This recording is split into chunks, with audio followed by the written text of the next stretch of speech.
Jæja, Guðjón Valur, 7 marka sigurinn á Túnis í æfingaleik. Hversu sáttur ertu með leikliðsins? Bara mjög eiginlega. Við höfðum góða stjórn á þessu allan tíman og byrjuðum hversu fyrir utan fyrstu 5 mínúturnar. Spiluðum við bara frábæran leik mest allan tíman. Vorum að rótira liðinu vel, allir að fá tækifæri og bara menn að standa sjálfmynd vel. Hversu góð æfing er þessi leikir á móti Túnis fyrir þetta stórmót? Mjög góð.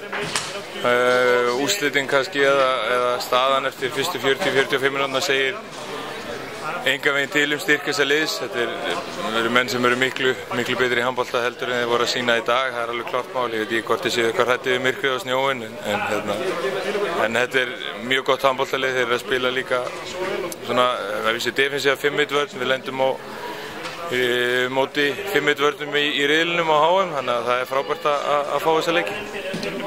Hvernig líst þið svo á leikmennina sem kom í stað þeirra sem hafa svona verið lykilmenn á undanförnum stóramótum?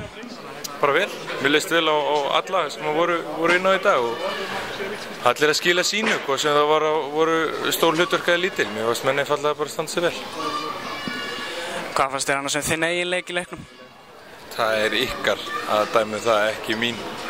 Þú vinnur við það og þú og þínir kollegar eða fjallum það er ekki mitt að tala um það.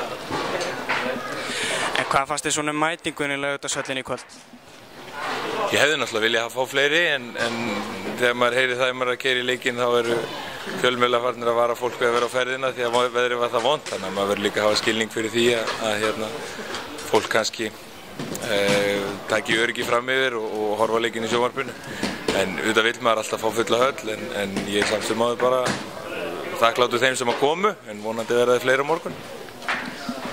Hvernig líst þið síðan á seinni leikinn, verða ykkur áherslubreytingar eða eitthvað svoleiðis?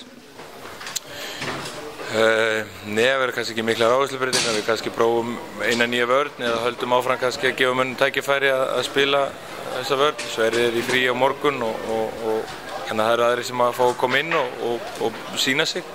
Þannig að það er kannski það sem er svona það helsta. Við höldum áfram að reyna bara að slípa okkar leik og við reynum að nota allar mínútur sem við fáum saman til þess að vera í sem bestu standi þegar að HM hefst.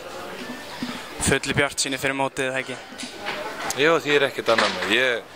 Áður að fer samt of langt fram í mótið þá bara að fá að klára þetta ár, leikir á morgun og svo fáum við 3 daga frí og svo sjáum við bara hvernig menn mæta til leiks í janúar.